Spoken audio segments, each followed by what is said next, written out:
కాకుండా ఎక్కువ భక్తులు వస్తూ ఉంటారు. మంచి నాణ్యమైనటువంటి ఫుడ్ కానీ ఇతర షాప్స్ కూడా వాళ్ళ మహిళా సంఘాలు పెట్టుకోవడానికి తప్పకుండా అక్కడ ప్రోత్సహిస్తాం అధ్యక్ష. కలెక్టర్ గారిని కూడా ఈరోజు మరి కోరుతాము, వారి అక్కడ నుంచి ప్రతిపాదనలు ఇమీడియట్లీ తీసుకొని పంపించమని. అదేవిధంగా వడ్డీ లేని రుణాలు కూడా గతంలో 3,500 కోట్లు ఎగ్గొట్టిపోయిన అధ్యక్ష. మహిళా సంఘాలకు ఇవ్వాల్సినటువంటి పావుల వడ్డీ అని పావుల వడ్డీ కూడా ఇవ్వలేదు.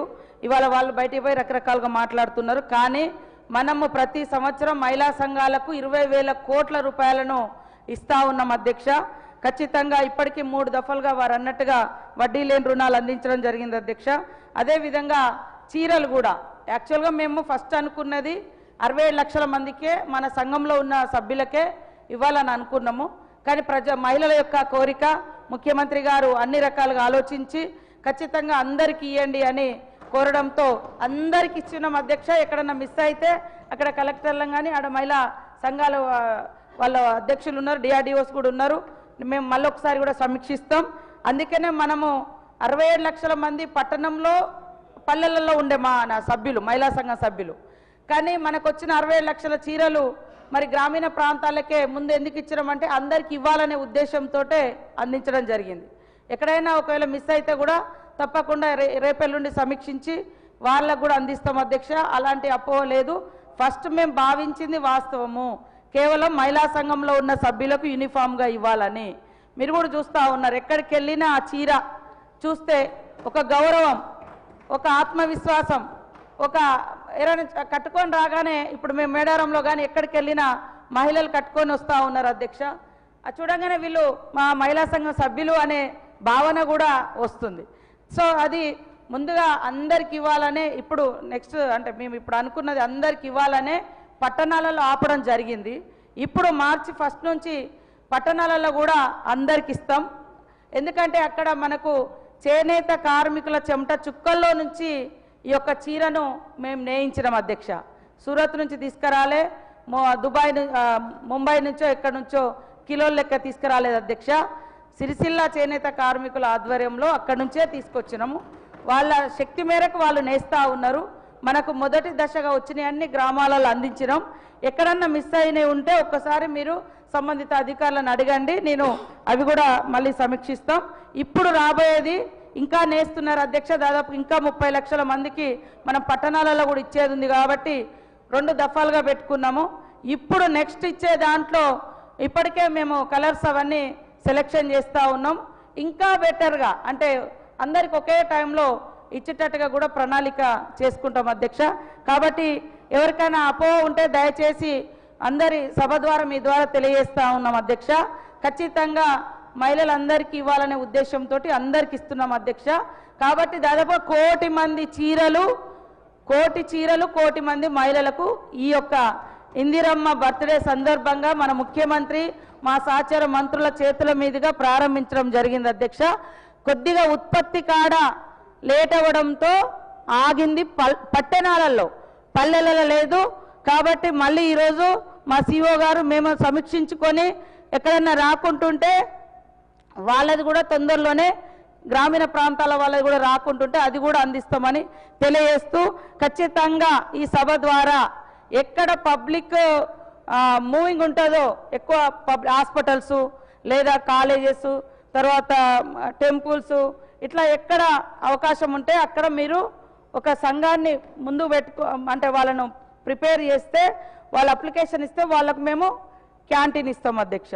క్యాంటీన్ కావచ్చు, లేదా మిల్క్ సంబంధించి కావచ్చు, లేదా కిరాణం సంబంధించి కావచ్చు. ఆ లొకేషన్లో ఇప్పుడు హాస్టల్స్ ఉంటాయి, 1000-2000 మంది పిల్లలు ఉంటారు. అక్కడ వాళ్ళకు డైలీ సోప్స్ అనో లేకుంటే రకరకాల వస్తువులు ఉంటాయి. అలాంటి షాప్ పెట్టుకోవడానికి కూడా మేము సపోర్ట్ చేస్తున్నాం అధ్యక్ష. తద్వారా మహిళల్ని ఆర్థికంగా మరి బలోపేతం చేయాలనే లక్ష్యం అధ్యక్ష. కాబట్టి తప్పకుండా అన్ని చోట్ల ఇలాంటి షాపులకు గవర్నమెంట్ ద్వారా సపోర్ట్ ఉంటుందని తెలియజేస్తా ఉన్నాం అధ్యక్ష. శ్రీ పాయల్ శంకర్ గారు.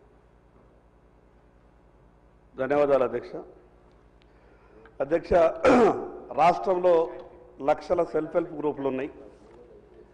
గత ప్రభుత్వం కానీ ఈ ప్రభుత్వం కానీ బ్యాంకుల నుండి లోన్లు ఇప్పించేటటువంటి టార్గెట్ మీద మాత్రం సీరియస్గా దృష్టి పెడుతున్నాం. కేవలం లోన్లు ఇప్పించడమే మన బాధ్యత కాదు.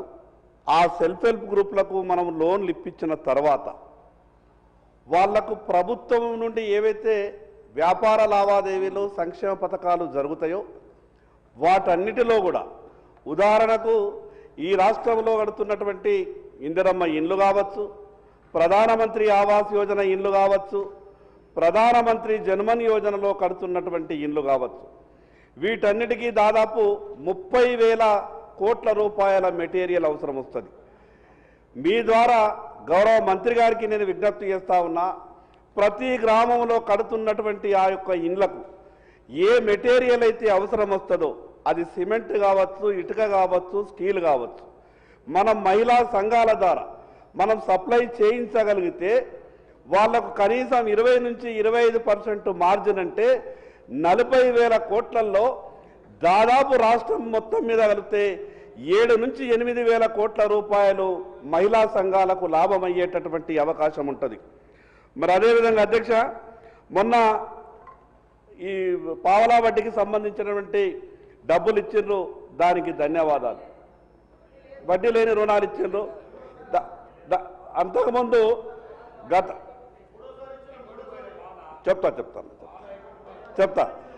ప్రభుత్వం పెండింగ్ పెట్టినటువంటి ప్రభుత్వాలు ఏవైనా ప్రజల కష్టాలు కాబట్టి గత ప్రభుత్వం పెండింగ్ పెట్టినటువంటి బకాయిలతో మాకు సంబంధం లేదనకుండా వాళ్ళు ఏదో తప్పు చేసిందని తర్వాత వచ్చినటువంటి మనం కూడా తప్పు చేస్తే మీరు ప్రజలకు జవాబుదారీ ఈరోజు కాబట్టి గత ప్రభుత్వం పెట్టినటువంటి పెండింగ్ అంతా కూడా మీరు క్లియర్ చేయాల్సిందిగా మీ ద్వారా గౌరవ మంత్రి గారికి విజ్ఞప్తి చేస్తా ఉన్నాను.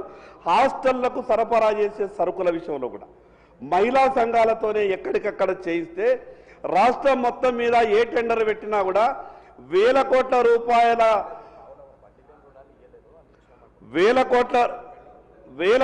రూపాయల సంబంధించినటువంటి టెండర్లు ఒకే దగ్గర పెట్టడం కారణంగా అటు మున్సిపాలిటీ పరిధిలో కానీ గ్రామాల పరిధిలో కానీ వాళ్ళకి ఏ పని లేకుండా పోతున్నది. కాబట్టి ఎక్కడికక్కడ మహిళా సంఘాలకు పని దొరికే విధంగా చూడవలసిందిగా మీ ద్వారా గౌరవ మంత్రి గారికి విజ్ఞప్తి చేస్తా ఉంది అధ్యక్ష. ధన్యవాదాలు.